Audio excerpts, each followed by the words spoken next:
The college football experience, Fresno State Bulldogs 2024 season preview episode on the Sports Gambling Podcast Network is brought to you by Underdog Fantasy. You can win up to 325 times the amount of money you enter with their brand new Pick 6. Sign up with the promo code TCESGPN to claim your special pick plus first time deposit offer up to $250 in bonus cash. Yes, they do have college football action. UnderdogFantasy.com, promo code TCESGPN.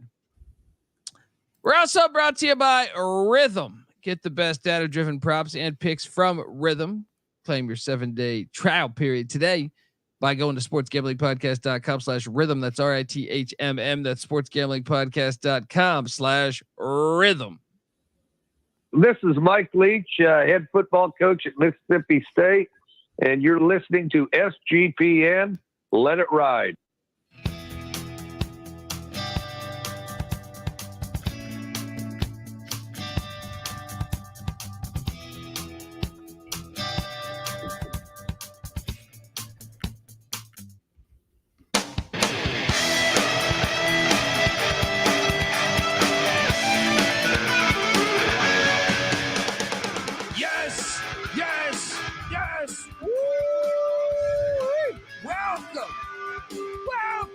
Fresno State Bulldogs 2024 season preview episode, and oh boy, don't let the dogs get hot, because what's this, a 12-team invitational playoff? Wow, I can only think this, I've been watching college football pretty much nonstop since the early 90s.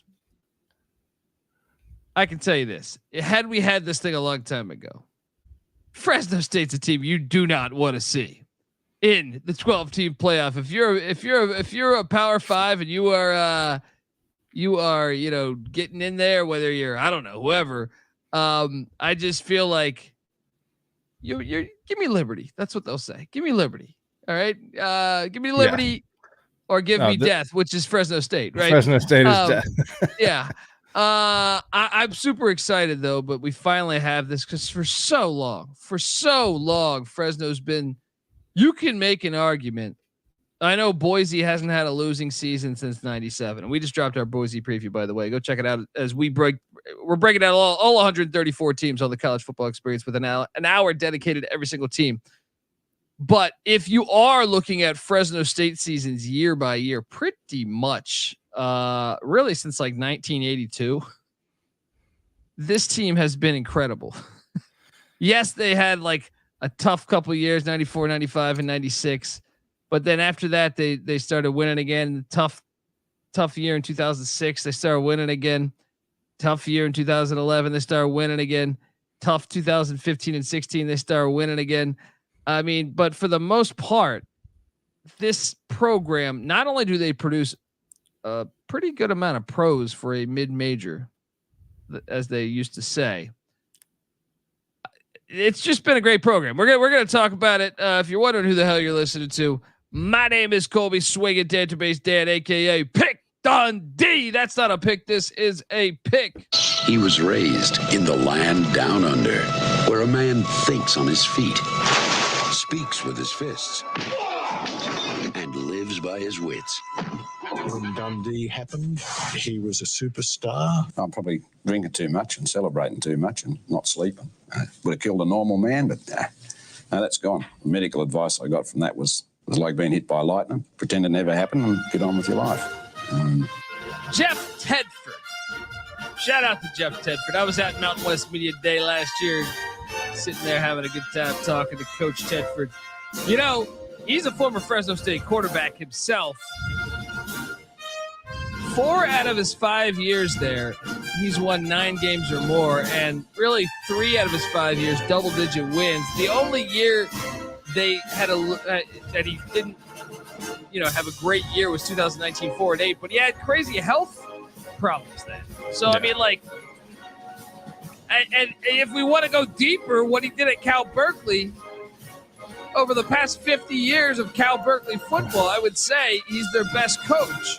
Yeah, he's had some great years. I mean, Couple 10-win seasons and 9-win season there at Berkeley as well. So, yeah, I'd say that's more than most Cal coaches have been able to accomplish. And the way he did it, obviously, being a quarterback guru, giving us one of the best quarterbacks of the era and Aaron Rodgers. I thought you meant Kyle Bowler, but yes. Look, I am joined by my co-hosts. Give it up for former JMU Duke defensive back, the burrito eating, sideline kiss stealing, wheeling and dealing, Patty C in the place to be. Hi, let's get it going. Yeah, Fresno State football. Yeah, boy.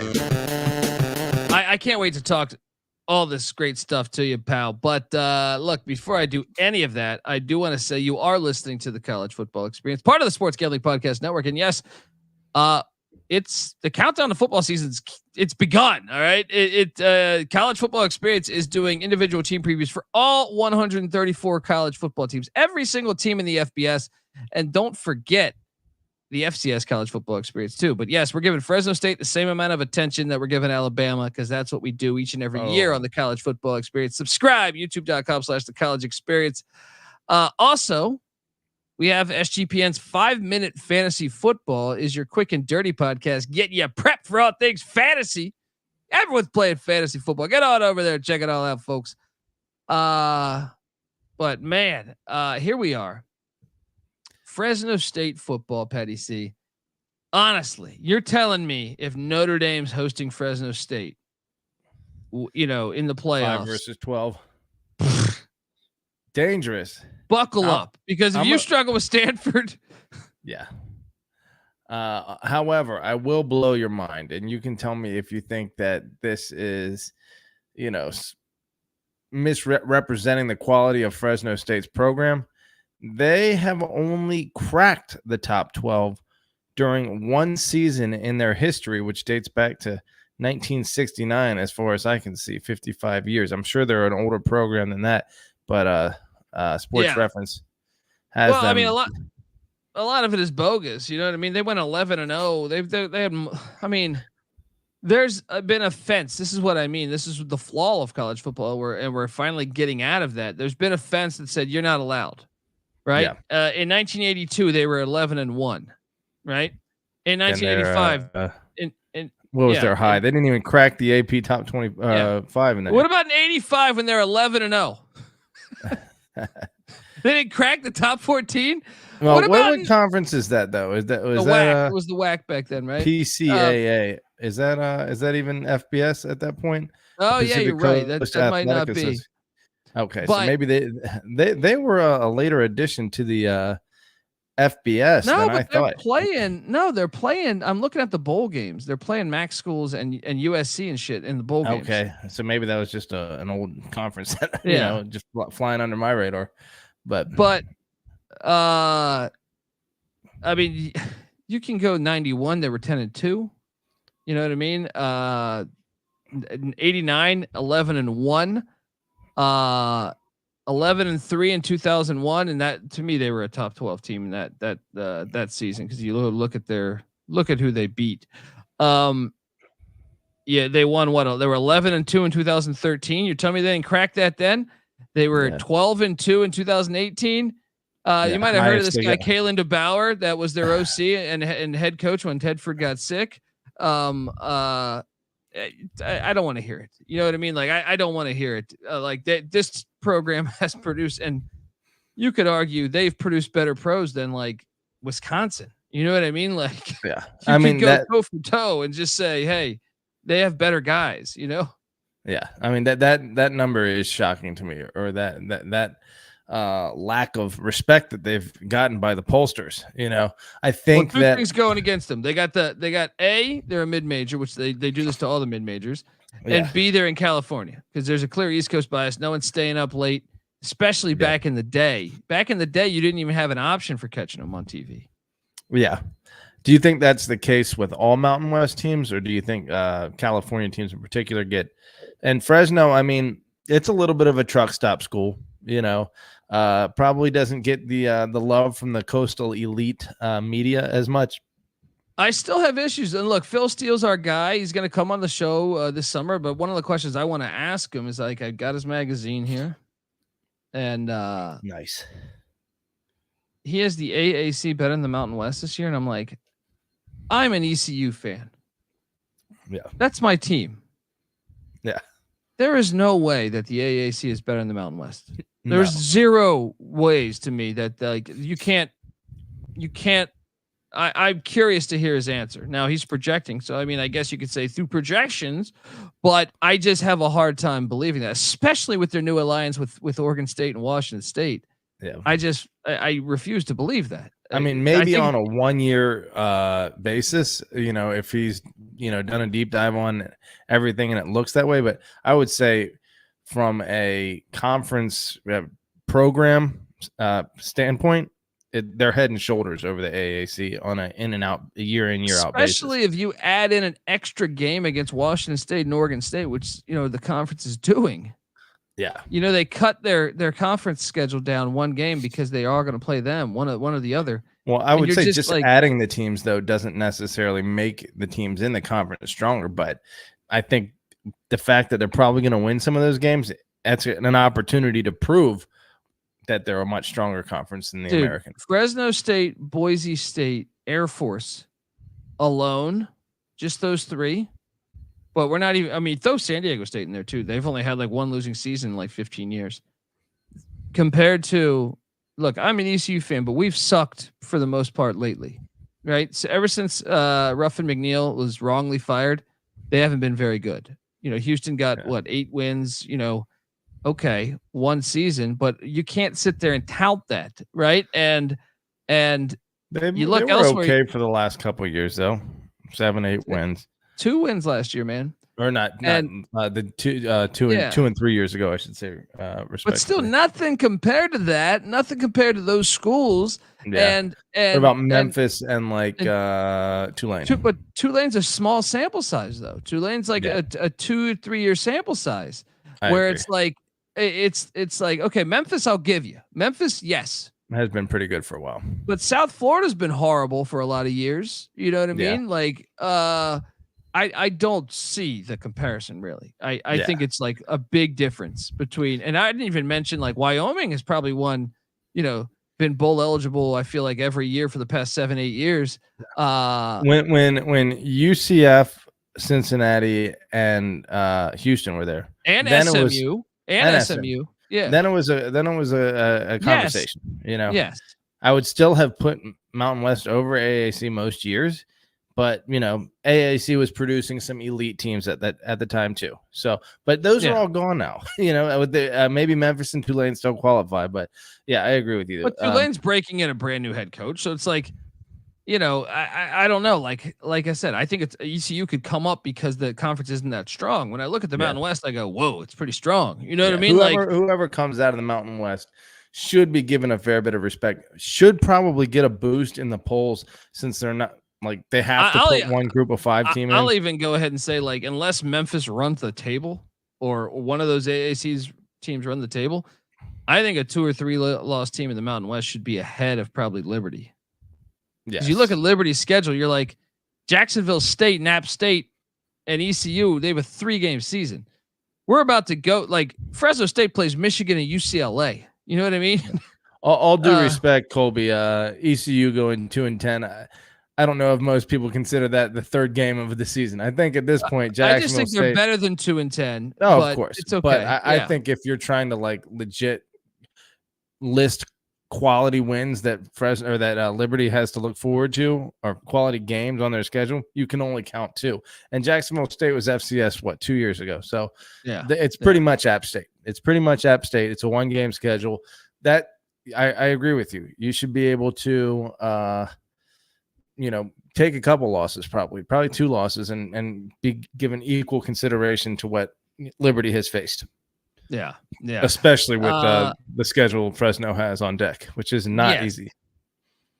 Folks, look, before we dive into it, I want to tell you that the college football experience is brought to you by Underdog Fantasy. Pick 8's now live. Create entries with up to 8 picks, and Underdog will automatically double flex entries so you can miss up to 2 picks and still win your entry. With more picks to make and extra ways to win, the excitement is higher than ever. And the best part is you can win up to 325 times your original amount that you enter.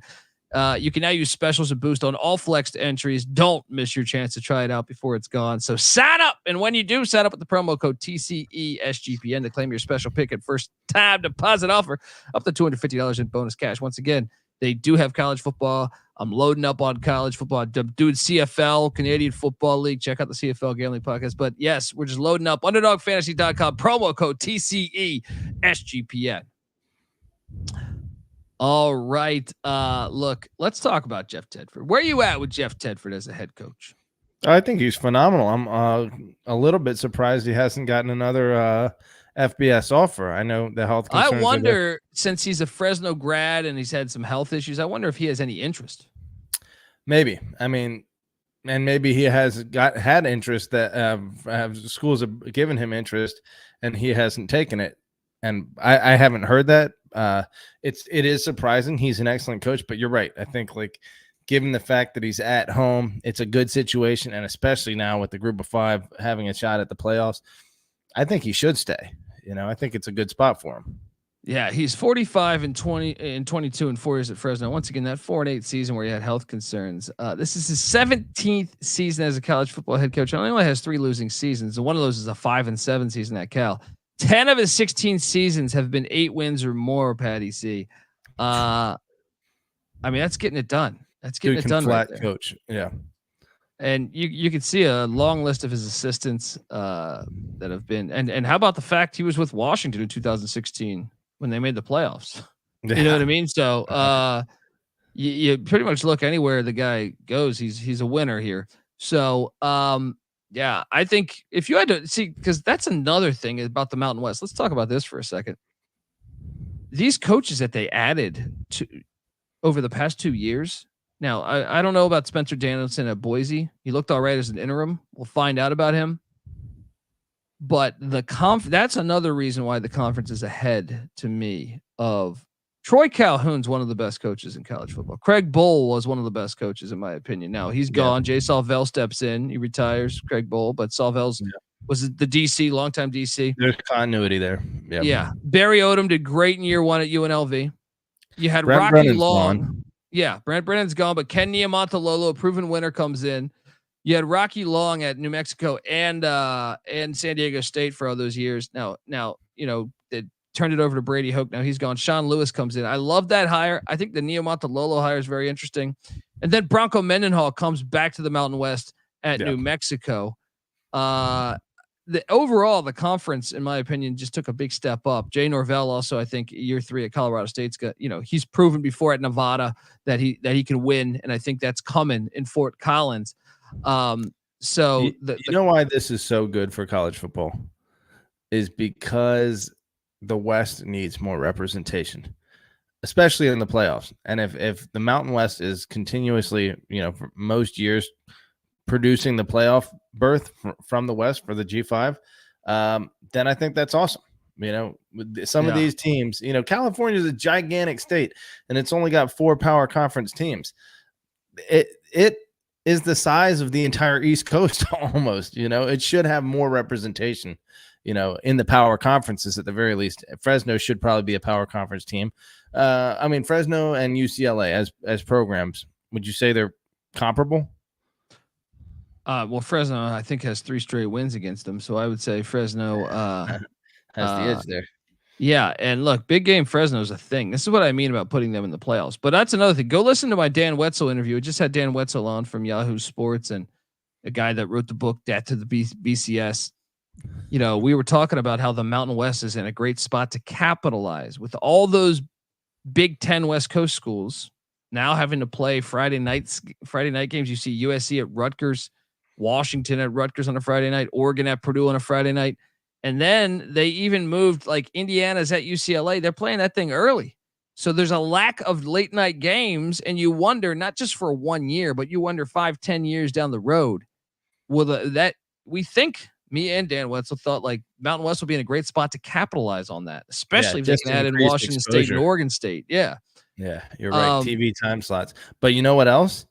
If those teams struggle to get into the playoff and you would think they would still have a decent chance. You're expecting a few of these West Coast teams, Oregon, Washington, USC, to have a playoff bid here and there. But by and large, if they struggle, the West Coast is going to need representation. The media is going to want to put some Western teams in. Who's going to step up? Mountain West. Yeah, I think so. And Fresno State, like I said, I just think in a lot of years, like you put Fresno State in the mix against those schools. It wasn't that long ago that they went down to College Station and pushed A&M to overtime, and they've proven. Look at the since 2000. Look at the teams they've beat that are now Power 5 or been Power 5, and some of these are multiple wins. They swept the likes of Kansas State. They swept Georgia Tech. They've beaten Oregon State several times. UCLA 3 in a row. They swept Illinois.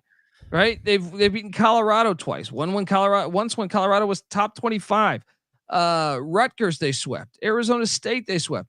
So like that, I don't know why they're not a Power 5 really. You know what I mean? Like I fear Fresno State way more than I do Indiana or Vanderbilt or even Stanford even. I know Stanford's had some good years, but I still think Fresno, I fear them more as far as like athletes. Yeah.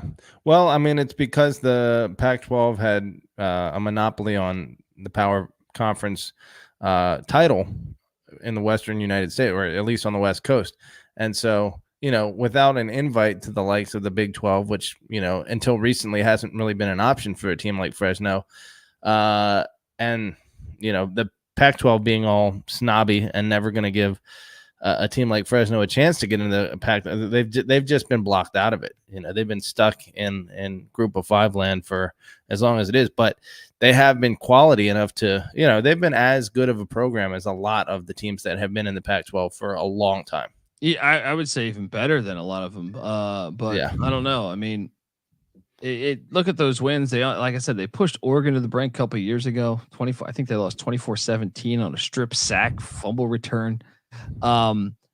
They just been getting it done. But let's talk about this offense. Look, the Bulldog offense in 2023, 45th in scoring offense, 30.5 points per game. That was 5th best in the Mountain West, 62nd in yards, 375.5 yards per game, 7th best in the Mountain West, 20th in passing, 251.9 yards per game, 2nd in the Mountain West, 116th in rushing, 10th in the Mountain West. Any of those stand out to you? Let me take a look there. I mean, a little surprised that they weren't higher in scoring within the conference. That would typically, I feel like, be something that Fresno specializes in, generating a lot of yardage and points. Now 20th in passing, 2nd in the Mountain West. That's on brand. That's Jeff Tedford. But usually I feel like they can run a little bit too. 10th in the Mountain West, not that impressive.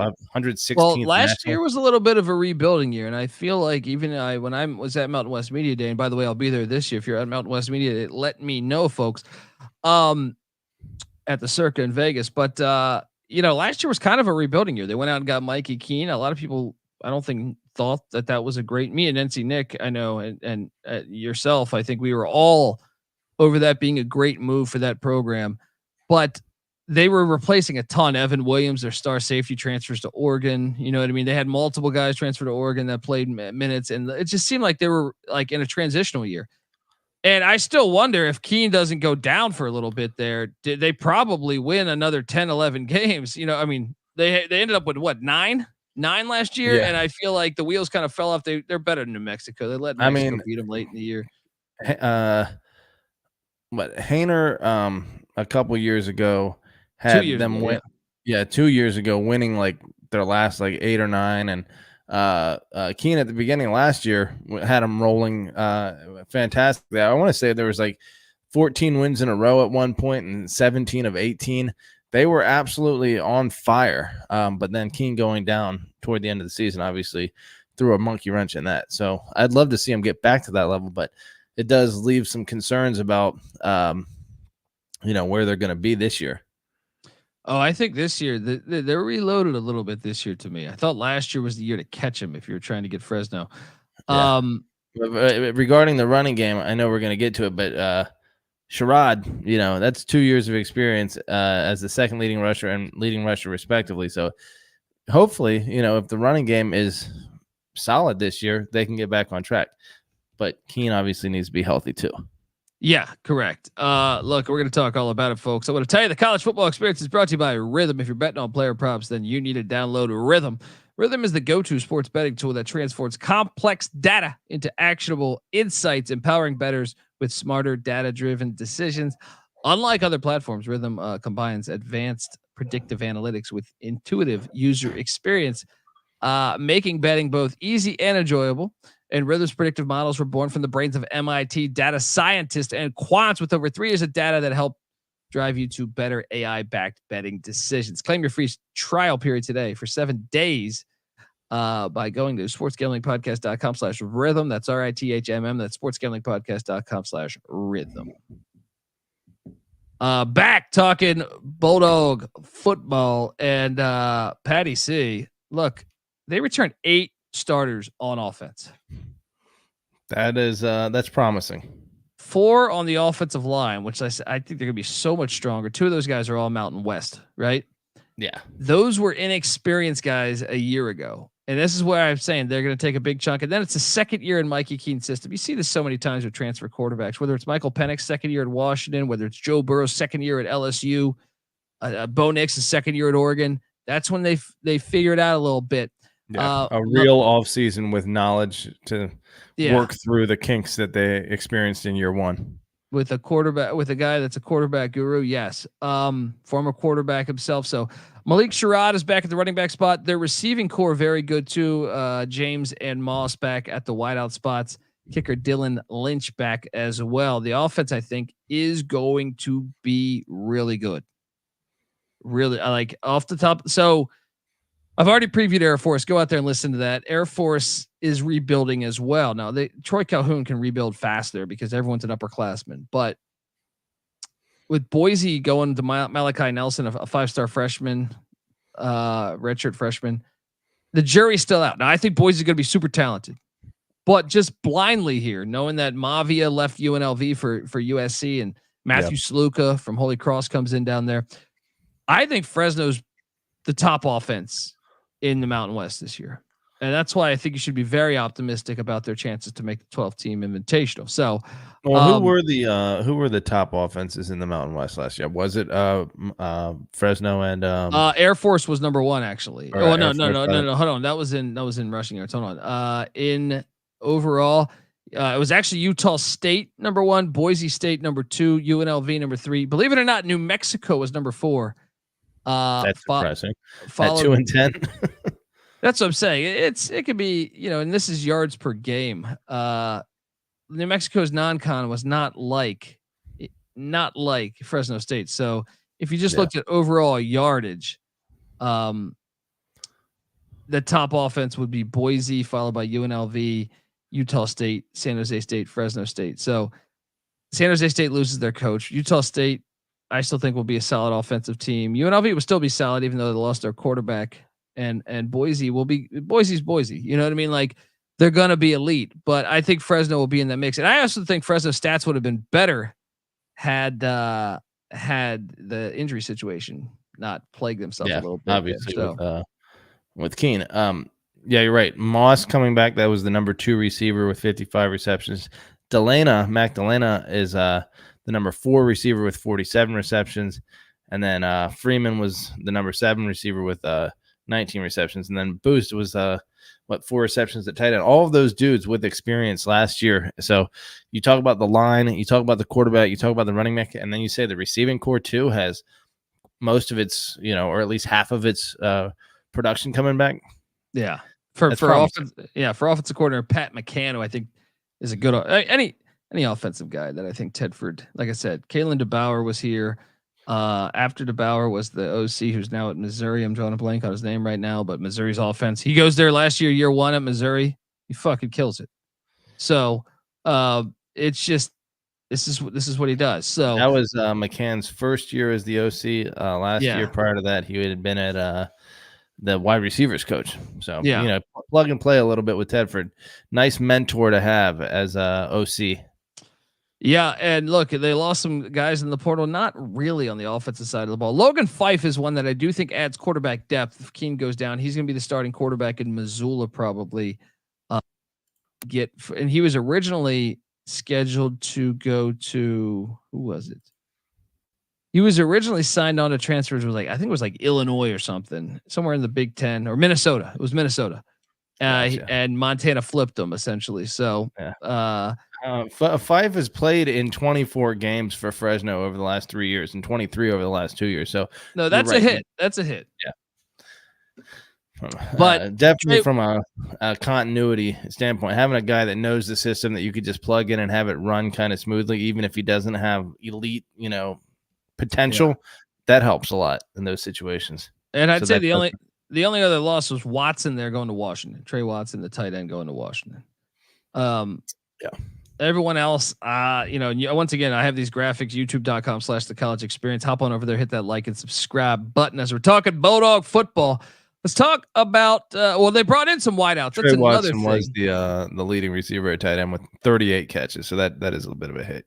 You're right. But dude, I actually kind of they lost him to Washington, but they bring in a Washington wideout, Kalen DeBauer, the connection probably, Jake Parnigan, also Raylan Sharp, no relation to Sterling as far as I know, from Missouri State comes in, and Chedon James from Idaho State, the Bengals with Cody Hawkins. Yeah, I think, depth at the wide receiver position. They didn't. Is Tedford old school? Just doesn't hit the portal much. It appears so. The only thing he got out of the portal was wide receivers. No, that's on the offensive side of the ball. He got some guys still on the offensive side. You would think you'd go at least a couple directions there, but he must. I mean, old school isn't necessarily a bad thing. Well, the defensive side of the ball is interesting. Kevin Coyle, longtime defensive coordinator. 46th in scoring defense in 2023. That was third best in the Mountain West. 56th in yards, fifth best in the Mountain West. 35th in passing defense. That was sixth best in the Mountain West. 94th in rushing, seventh best in the Mountain West. Got to get the run defense better, but I kind of expected that when you saw those transfers leave to Oregon. Also, I think there was another transfer that left to A. They lost a couple key guys. Was it A&M? Some Texas school grabbed their top corner. Maybe A&M. Anyway, long-time defensive coordinator, career-wise, obviously dating back to the 80s, but only been there for 2 years with Fresno so far. So, maybe he's part of the problem. I mean, I don't know. What would you say? 46 overall. So maybe there's not that big of a problem. Yeah. I don't think that, especially considering, like I said, they got kind of hit. Yes, last year was kind of the rebuilding year to me. Yeah. Although I had listened to other publications talking about their defense, even though our lads is showing them, with a lot of players coming back. From what I understand, a lot of the production has left on the defense side of the ball. Is that true? I feel like it was more so the year before. You see 5 returning starters here. They bring back Devo Bridges and Gavriel Lightfoot on the D line, but I want to add in that Jacob Holmes is a guy penciled in to start. He led the team in sacks last year. He is back. He just didn't start last year. So in a way, that's like a 6 starter. Okay. Linebacking core, I do think is what you circle. Malachi Langley's the guy that won the lone returning starter, but the secondary with Alzillian Hamilton and Dean Clark are both back. And I thought they did a decent job going out in the portal. As I will show you that right now. The first they lost Raymond Scott to James Madison, couldn't cut it at Fresno. Hold on. Can you scoot back just a second? I just wanted to take one. So you said Langley and Clark are back there. Those are their top 2 tacklers. That is. Well, and their top guy in sacks, Jacob Holmes, who didn't even start last year, is penciled in to start this year. Yeah. I think that's so they're a little better off than I was under the impression of defensively. Yeah. Sandy in the chat saying Mountain West champs, let's go. That's great too. Rolex dad's in here. And look, I'll make this statement all day. I've argued with this on Twitter.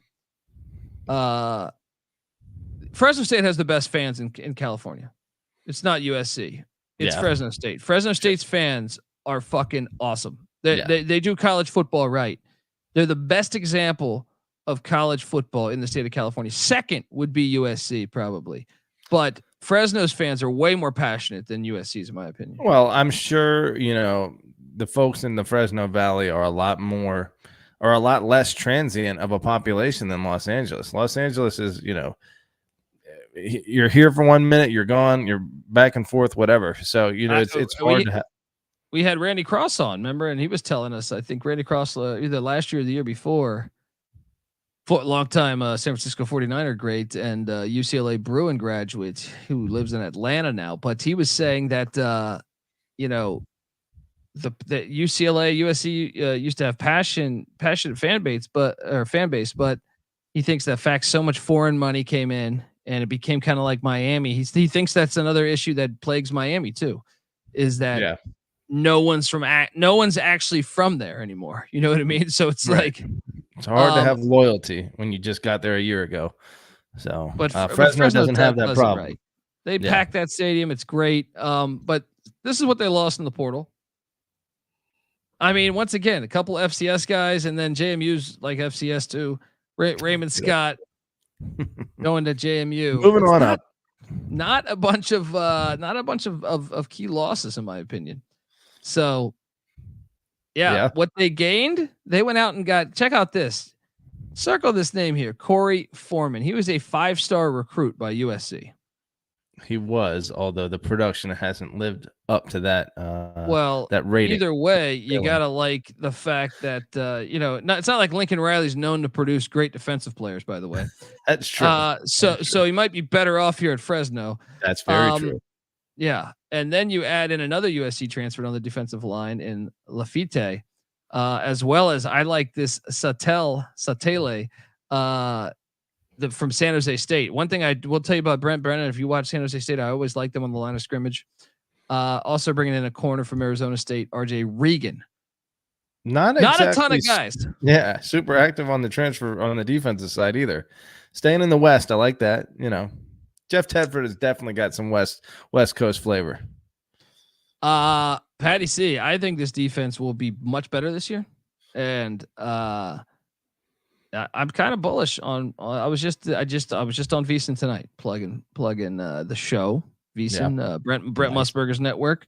Hello, and I was plugging the Mountain West. What I'm doing right now, previewing the Mountain West. We just previewed all the SEC teams. Go listen to that as we continue to break down all 134 teams. But I'm high on Fresno, man, and a lot of it is I think last year was the year to catch them, and I think providing everyone stays healthy, they're gonna be a real contender.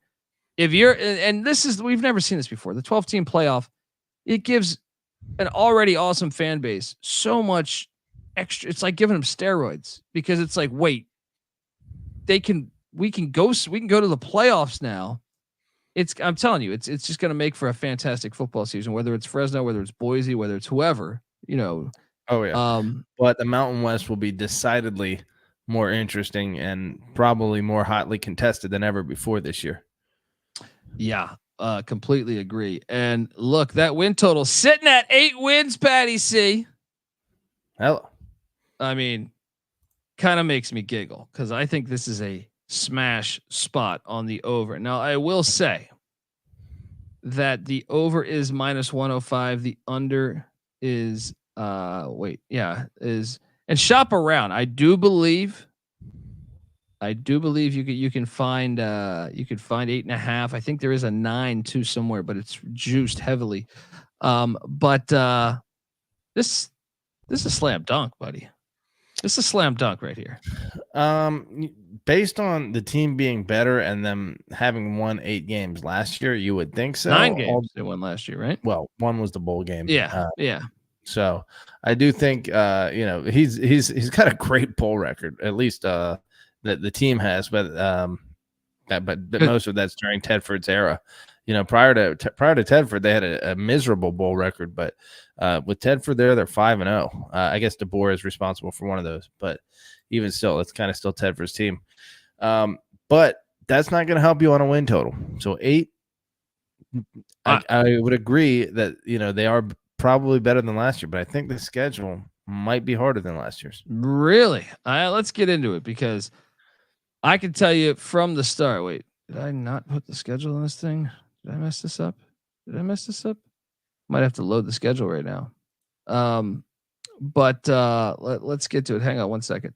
Anyway, I think they're. I'm gonna load it up. I don't know if I had. I think last year was a little bit of a cakewalk in terms of the non-conference and non-conference. But the non-conference is kind of irrelevant to winning the Mountain West. I agree with that, but it's not irrelevant to a win from a win total standpoint. And I think they got 3 losable non-conference games this year, and maybe even 4. Not really. I think they'll handle Sacramento State, but last year, what they have? Purdue, Arizona State, both on the road. I mean, they beat Arizona State by 30. Yeah, I mean, they worked them, but again, it's harder this year. What does that mean? Do I think they're necessarily going to lose? I mean, we'll get to it. Do you have it pulled up now? I'm loading it up right now, but I'm going to make the case, and I'll let you know here that yes, the non-con. I'm going to say the conference schedule is much easier this year. Okay. And that's why I love them to essentially potentially get to the Mountain West Championship and make the 12-team invitational. So hang on, let me load this up right now. Let's jump over and talk about it, folks. At Michigan week 1. And first of all, I'll argue this. And by the way, if you're wondering what the number is on the right, it is, I did, mark down rank the games here. The difficulty of each one. I have New Mexico State, by the way, as their easiest game of the season because I think they're going to be horrible. It's fair. So Michigan is week 1. Obviously, it's the hardest game of the year. But I'll tell you this: what better time to catch them with a inexperienced offense, a coach that's only coached 3 or 4 games in his life as a head coach, brand new quarterback. Now, I'd still favor Michigan. But they're going to be excited. They're coming off a national championship. Sharon Moore's taken over. I think the fan base there likes him. Defense is loaded. Defense is loaded. I keep hearing they got like 3 or 4 first-round draft picks on that defense. Oh yeah. So that 0-1 out the gate. But now I'm going to go ahead and say, like, I don't know if they will be. I'm going to go ahead and say one other game will they be an underdog in my opinion. Only one other game after Michigan. They are home. I think you're probably right on that, but we'll get to it in a sec.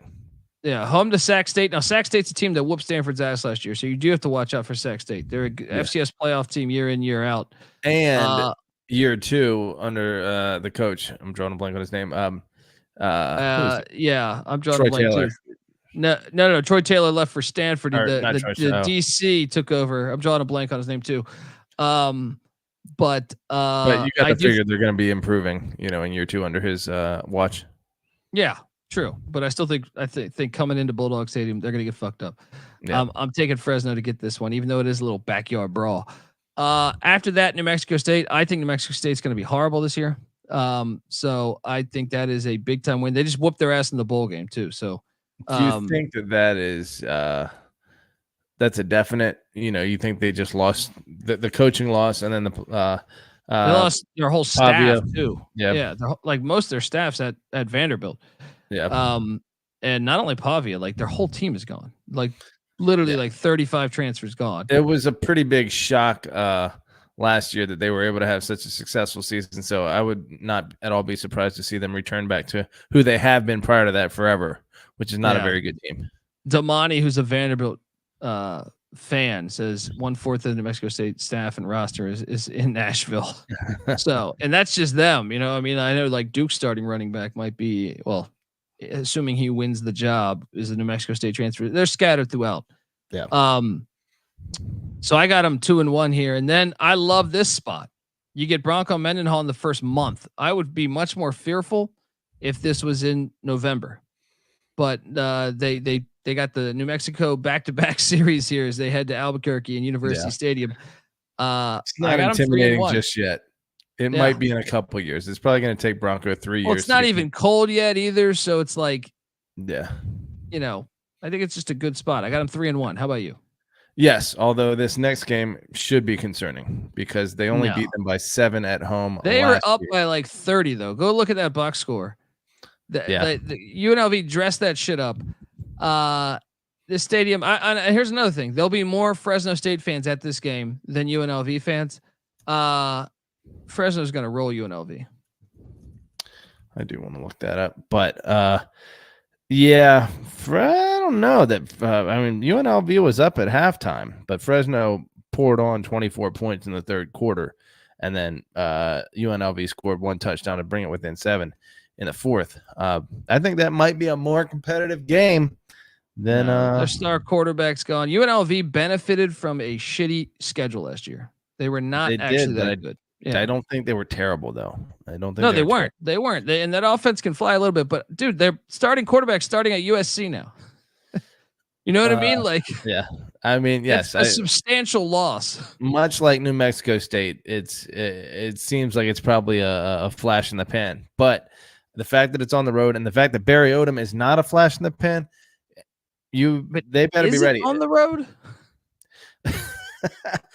Well, maybe you want to make a wager that there's more Fresno fans there than UNLV fans?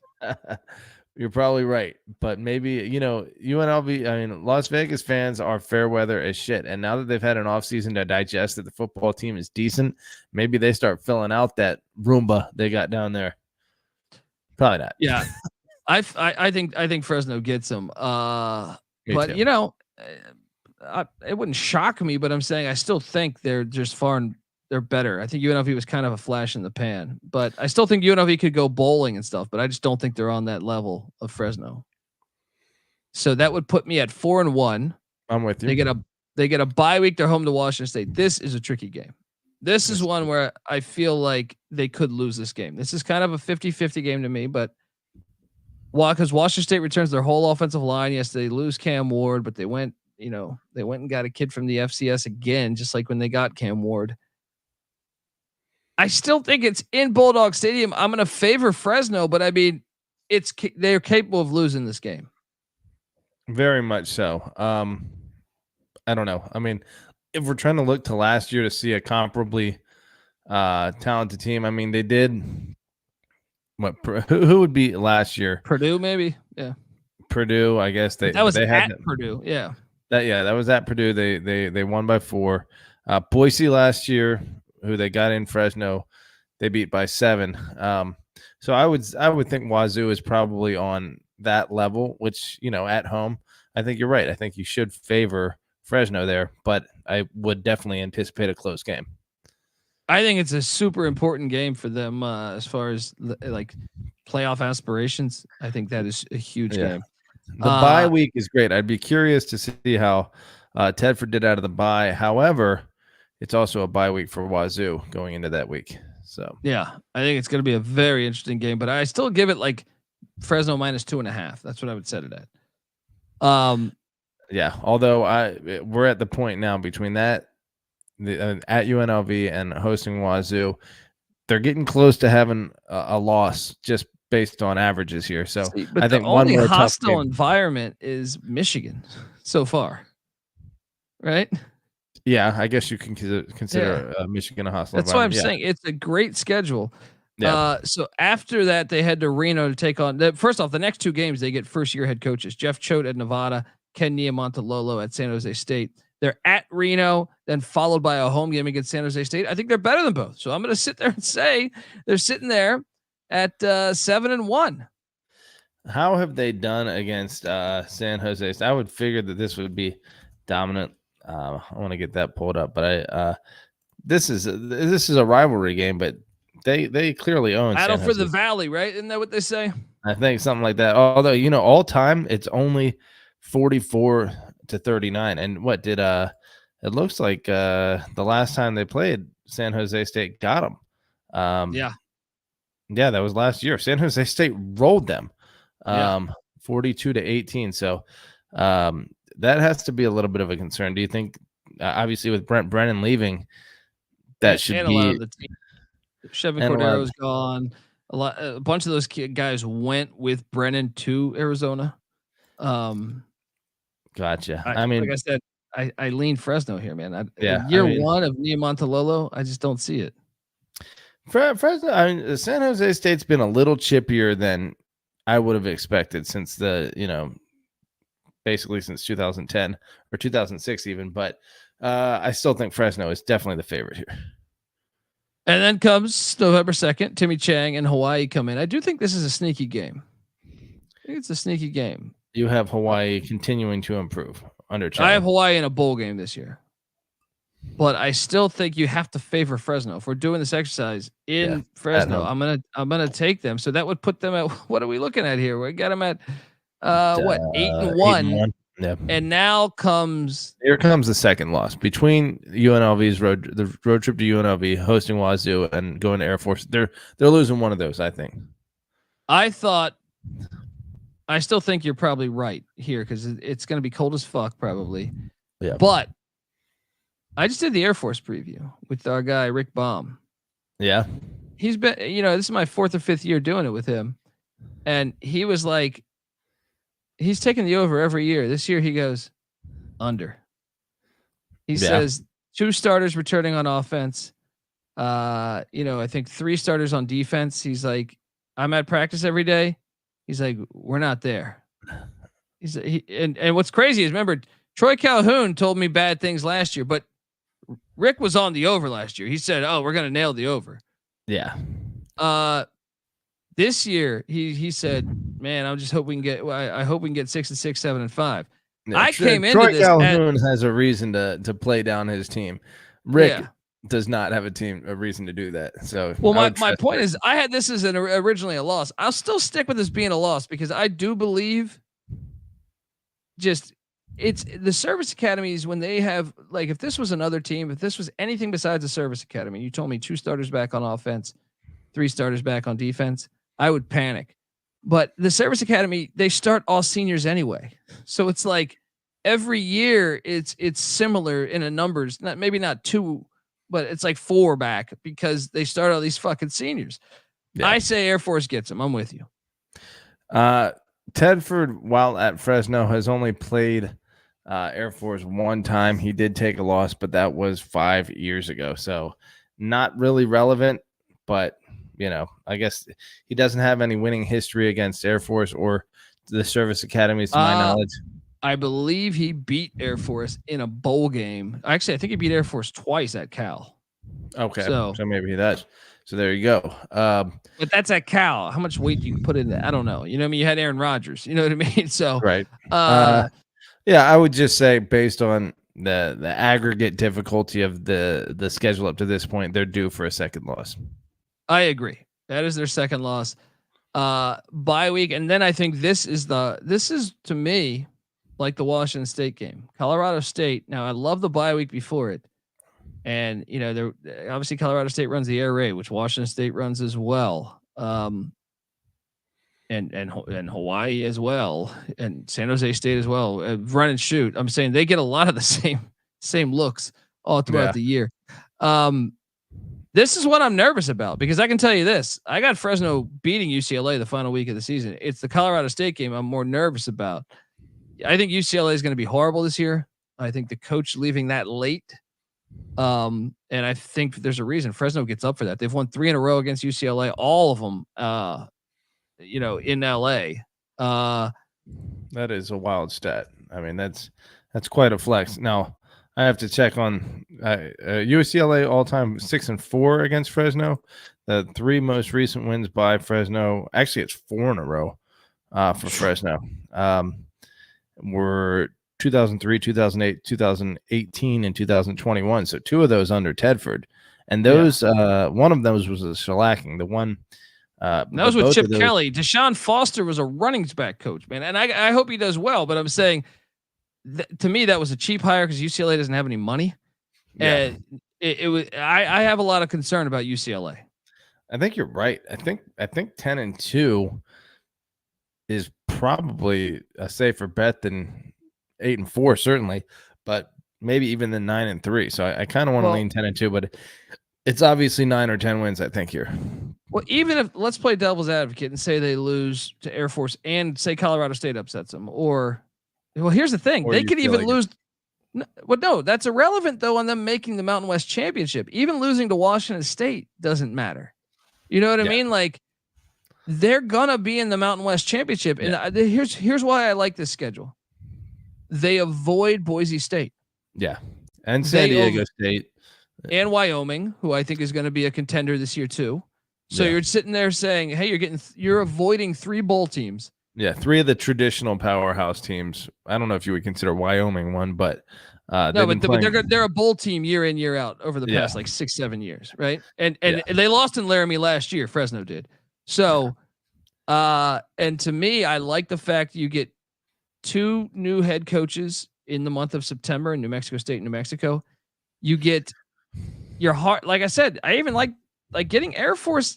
They could beat Air Force at the same time, dude, but it's a great schedule. It's a great schedule for them. I love the over. And I also, I think there's a decent shot there. Remember Mountain West, you host the championship game. They could be hosting the championship game here.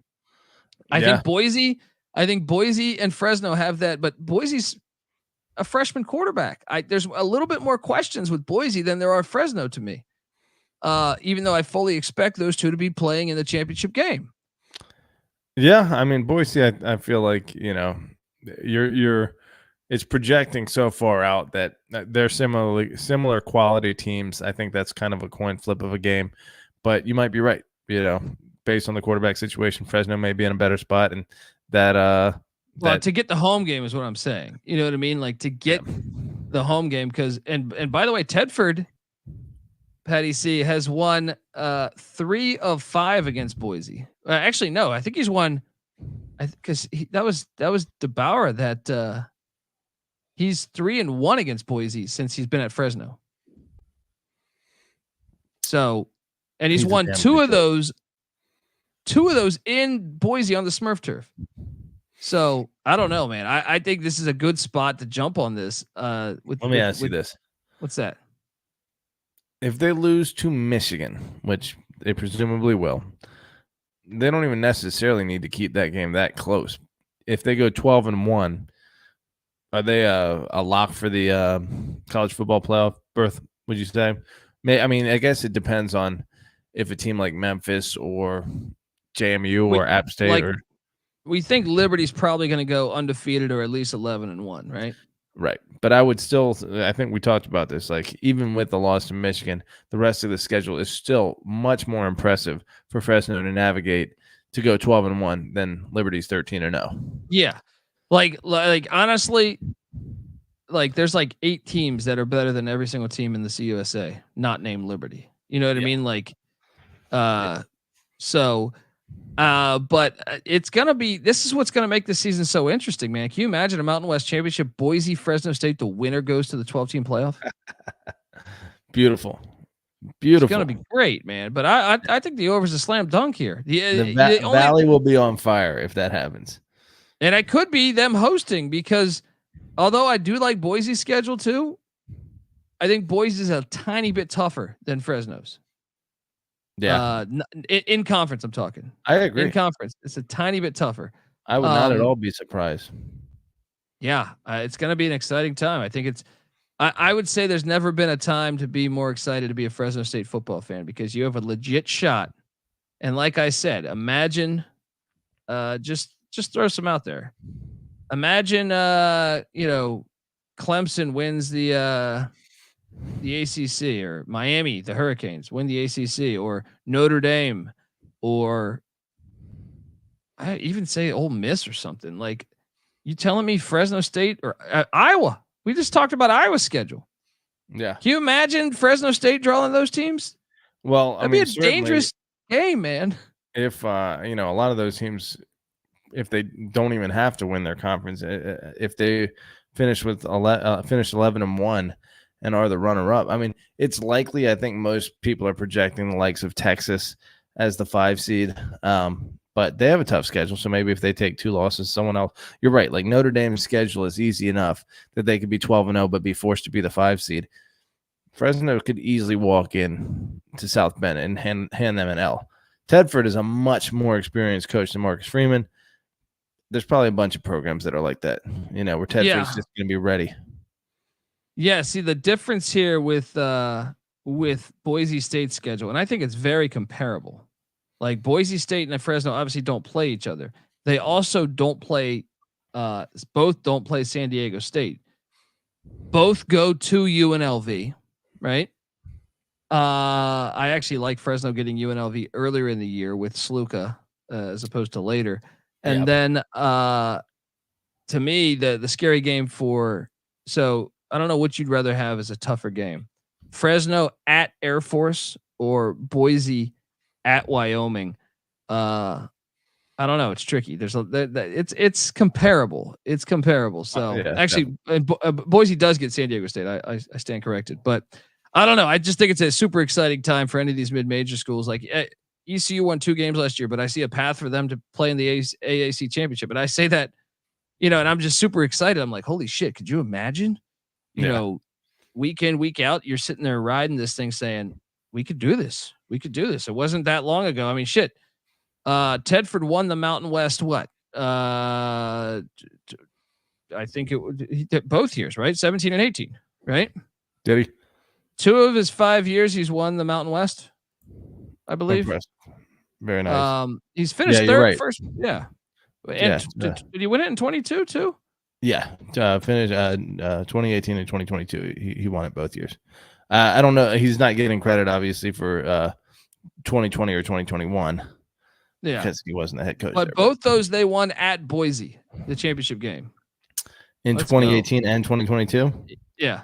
So does it even matter if they get the top seed or not? Apparently not. Mark it down, folks. Fresno Mountain West champs and potentially college football bound. I think it's great. I think it's great for the sport, man. It's going to be so fun to watch. This 12-team playoff is going to make it so much more exciting, folks. I'm on the over. And like I said, I feel pretty strongly about the over. The only way the under would hit to me is if Mikey Keene. Then I would say at Michigan, and then maybe UNLV gets them. Washington State 3, Air Force 4. But I still think it's hard for 5. UCLA 5 would be the case of that. But I think this team's too good. I think that offense is too good. I'll tell you what, it is a little bit of a concern just based on the fact that most years. The backup gets considerable burn. I guess Jake Haener, there were only 23 passes thrown 3 years ago when Haener was at the helm, or 23 passes thrown by quarterbacks other than Haener, and 490 were thrown by Haener. So if Mikey Keene can stay healthy and stay on the field like Haener did a couple of years ago, then you don't have to. I mean, that's everything for this team is Keene's health, I think. And the backup is Jaden Mandel, who I don't know anything about, but he's a redshirt freshman. That's not. I'll trust Tedford at quarterback though, because I was just doing the Texas A&M preview, and I'm drawing a blank on the kid's name, but they were like, "Hey, they brought in the 3rd string from Fresno last year, and he's super impressive." Right? Really? Yeah. So if anyone can coach him up, it's going to be Tedford. I think they'll be. I mean, I still think they could be. You could if let's say worst comes to worst and Keene gets injured, you still could see 8 wins and push because Tedford's so good with quarterbacks. But yeah, I still think you need him if you're going to make a playoff run. You need Mikey Keene healthy. So yeah, what do you think? Yeah. What are the odds that this team could go in and take defending national champion undefeated Michigan down in the Big House, week 1? I don't think so, man. I just think Michigan's physicality is too much, but I don't think their odds are good. But I'll tell you this. I think they could win a playoff game though. Depending the draw. Like I said, if you're telling me it's Fresno at Notre Dame, obviously we'll take Notre Dame, but I think it's an incredibly scary game because I think they'll have speed that they don't really face that much. You know what I mean? And they're Fresno's always like a fearless team. You know what I mean? Like they'll go in and play anybody at anywhere. Yeah. What about like Fresno, Florida State? I think it's a scary game for Florida State. Fresno, I think any of the ACC teams. Yeah. Ole Miss, Ole Miss is interesting because the way they loaded up this year. Yeah. Can they take it to the next level? But obviously, without that, I would say that could be a game. What about Iowa, or what about Penn State? You think Fresno could beat Penn State? Penn State's a good game.